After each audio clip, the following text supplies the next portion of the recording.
He has taken us behind the scenes at Vancouver's Penthouse nightclub and the fabulous Commodore Ballroom. He has revealed the secrets of the city's nightlife in Vancouver after dark and chronicled the rise and fall of the Clark Park gang in The Last Gang in Town. Now in his fifth book, author and historian Aaron Chapman zeroes in on one particular era of one neighborhood in Vancouver Vice, crime and spectacle in the city's West End.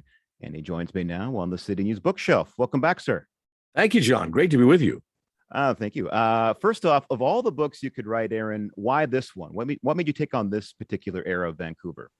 I started to realize that that period of the history of the city, and particularly in the West End, if you've been living in Vancouver the last 20 years or even 30 years, you might have no memory or have no idea that the West End got that turbulent in that many years. It's kind of something that forgotten. If you walk around the West End today, there's no hint that era was ever happened, aside from some of the old streets that are barricaded or have little curbs that you can't get around them, that are left over from when the city tried to put in these barricades to prevent people cruising streets and things like this, or the West End Sex Workers Memorial, I suppose. But there's no hint that the neighborhood was affected with that kind of as I say, that kind of turbulence at the time. And it was a really significant thing in the city, as I remember. I was just a kid when it happened, but it was interesting to look back as many years later and interview maybe some of the people that haven't been interviewed so often or are part of the story of that time. Now, the subject matter ties in quite nicely with a number of your earlier books. Fair to say that there are pieces of almost all your earlier works in Vancouver Vice. A little bit. It's like maybe that's what happens when you start to build a body of work or something like that. But the Penthouse shows up and some nightclubs show up. So perhaps that's my own interest in some of the city's history in those areas that worked their way in. But they all sort of were valid. It's an interesting time of the rise of some of the gay nightclubs in town that are happening in the 1970s. With police, it's an interesting period where police are being tasked with this sort of work to deal with some of the street prostitution issues in the neighborhood that they were dealing with in a different way, in a bigger way. It's interesting to look back, at the period that this book covers in, because there was a Trudeau in office. Vancouverites had begun to complain that this police and the city had lost control of its neighborhoods. There was a new virus that was emerging that people maybe didn't know everything about. And it's a bit reductive, of course, to compare AIDS to COVID or something like this. But at the same time, and we talk about today downtown, some of the issues of violence or nighttime crime that's happening within the city, particularly in the West End. It's more of these things that the more they change, the more they stay the same. Now, there's a great line that sums this up quite nicely. It was as if Vancouver had decided to sow its wild oats as fast as it could, exercise all its urban demons before the city got together for the family photo of Expo 86. And I think this really kind of does the dividing line for the old gritty frontier Vancouver and then the shiny city of glass Vancouver that we're more familiar with today. Oh, that's very true. I think you hit it right on the head. When you look back at those years in Vancouver, especially, there's a certain fondness people have for, Vancouver was better back in the day. I think this book, and maybe some of my other ones as well, sort of underscore not everything was as great back then as we'd like to think, or for some people, depended on who you were or where you were living. And when you look at, it's funny when you look at some of the photos of the city, pre-Expo. As much as we have a fondness for that smaller town that we had, some areas of Vancouver looked pretty beat up. There was, it wasn't all as pleasant, maybe even, gentrification occasionally does bring some nice things in that regard. But, that whole period is some of the wildest years in Vancouver, I suggest in the book, because not only do you have some of the issues in the West End that are happening and crime problems. For instance, in 1982, there were more homicides in the West End than there were in the downtown East Side. But, in 81, we have the Clifford Olson murders. We have the Squamish Five shortly after that. So these are stories that all happened within a few years. And it's amazing that we don't look back more and say, wow, what a crazy few years we had in Vancouver. Now, the West End of 40 years ago, as you point out, a very different place than the one we know today. Street prostitution, both female and male, but also different attitudes about sex, drugs, and pornography than we have today. Were you struck by the difference in writing this book? Oh, very much so. When you look back and you realize, some of the things that were going on, or some of the things that police were tasked to put, to patrol, or even that were of a care of the city. You'd be hard pressed to find that, the issue of pornography in bookstores being an issue that the mayor would want to charge down Granville Street and lead a purge to control that. We don't even talk about that anymore. But it's also, you had, for older residents and Vancouverites of a certain vintage will remember people like Bernice Gerard, a Pentecostal minister who was on city council. We don't have that same sort of piety in Vancouver that it exists anymore, that shakes its finger at certain things. And there were certain people, obviously, that sometimes considered those people a little bit on the outside, a little bit of a joke even. But there are a lot of Vancouverites who sided with them and believed them.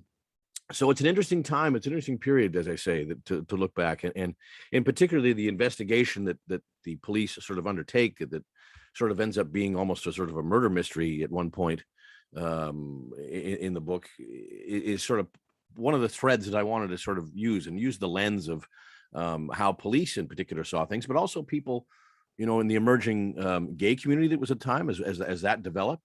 And also probably the nadir of the relationship between those two that was pretty tough during those years, as a way to sort of look not only at what the city was like then, but how it's changed today. Now, one of the things that you pointed out, and I think we addressed this off the top as well, is that one thing that is still there from that era are the barriers in the one-way streets in the West End. How did Yes. prostitution contribute to these, what we now call in urban planning language, traffic calming measures? Right. Well, it's interesting that this is the 40th anniversary this month of those barricades going up. And for anybody that lives in the West End today, you probably don't even notice them. They've turned into little sort of parklets, or sometimes little curbs that a bike can go around, but a car can't. It's probably more frustrating for a driver or a new driver to the West End who thinks, how come I can't turn around some of these corners? Or what are these things for? When they came at the time in November 1981, there was a kind of a huge cry from the neighbor, even some of the neighbors, who said, why do we have these barricades? It's interesting. If you were to suggest today to take them away, probably those same neighbors would complain, because they've grown to love them in that regard. But they were ostensibly put in. It was interesting that there was actually a decision to build those things as traffic calming measures before, but they were announced in November 1981 to help curb the street prostitution issues, to prevent cars from going down certain corners and being able to turn and cruise some of the clientele that were down there. In anything, it was just another thing that failed, because all it did was sort of slow traffic down for some of the some of the street sex workers to be able to talk to their clients for longer periods of time. It's interesting everything we tried to do to fight street sex work in those years failed, one after another. The measures didn't work until finally an injunction in 1984 pushed them out. And many people suggest today that injunction, sort of forced sex work only sort of further into the shadows and victimized, some of those people. It's a circuitous route how it happened and whatnot, but it's interesting to see the flow and how things changed in those years. Well, that was kind of leading me to my next question. You have the West End now on like the national radar for the sex trade. You have neighbors waging these "Shame the Johns" campaigns to move it out of the neighborhood, and then you mentioned that court action. Was that really the tipping point, the kind of the end of the era, right there? It certainly was. I mean, at least within the West End, there are a lot of people who talk about the day after that injunction was carried forward. You could shoot a cannon down Davie Street. There was just no traffic there after that. It really overnight changed things. And now some people, depending on what side of the issue you're on, some would say not for the better, or sometimes some people would say it was finally a victory for some of the neighborhood groups that were battling at the time that were dealing with it. Anybody that has any memory of downtown, of course, will remember that, or how that happened. Some of that sex trade work went even up to Mount Pleasant for a while, up my Main Street there, and then it kind of came back down to Seymour Street, and then finally, I think with the rise of condos in Yaletown and whatnot, those pushed them out. So you can fight the police, you can fight your neighborhood groups, but you can't fight your strata. Those condos finally pushed everybody out in that regard. No, they couldn't. Nobody could fight them in the end. You really can't fight your strata. It's true. What do you want folks to take away from Vancouver Vice then? To me, it's really a place in a time that's so foreign from the city as we know it today, and yet it wasn't that long ago. That's exactly it. It's an interesting time to look back this many years later. It's a good distance of 40 years, but it's also not a great period of time as well. Um, Again, I think if you're living in Vancouver, you're living in the West End, or anywhere in the city, you wouldn't have a memory there if unless you maybe grown up here or living then. If you moved here 20 years ago, you would have no idea some of this happened within Vancouver. And I think it's important. It's part of the city's DNA in that regard. That this is how we got here. And I get into a little bit of the history of the West End, going back to its foundation and whatnot in that too. So just to see how the neighborhood changed, and very much up into the late 1960s was this sort of neighborhood of promise and an attractive neighborhood living. Within 10 years, that changed a bit, and then it changed again. But I think it's an interesting look back. It's also interesting to look back at that era of policing.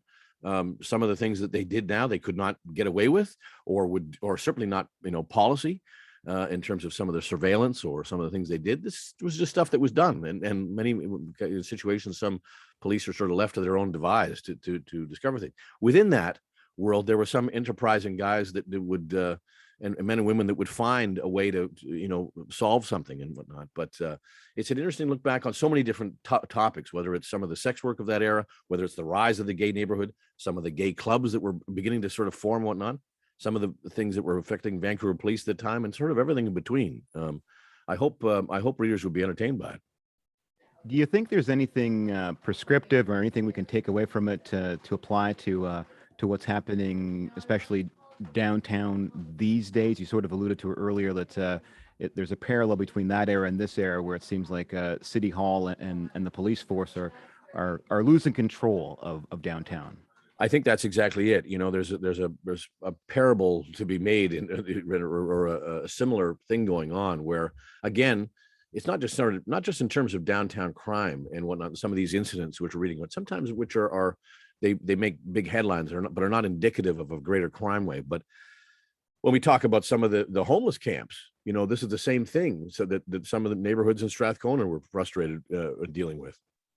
And people in different parts of town dealing with that question. It's just as sensitive an issue. There are just as many people's lives affected on both sides. That what it comes to is down to who's in charge, who's in control, who's making the decisions. And in many cases we put off decisions, or we try and do these little sort of band-aid solutions. And we did that, and we do that now as we did then.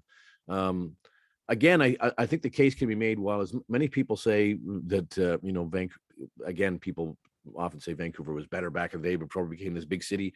This is another element of a time in Vancouver when it wasn't so good, and we were dealing with some real problems, and probably dealing with a worse situation than we are dealing now.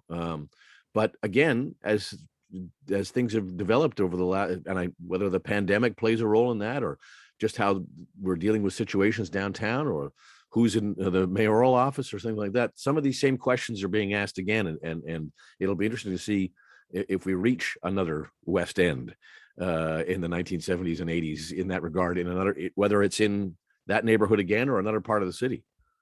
All right, that's a fine place to leave it. The name of the book is Vancouver Vice: Crime and Spectacle in the City's West End. It is available from Arsenal Pulp Press. Thanks to author Aaron Chapman.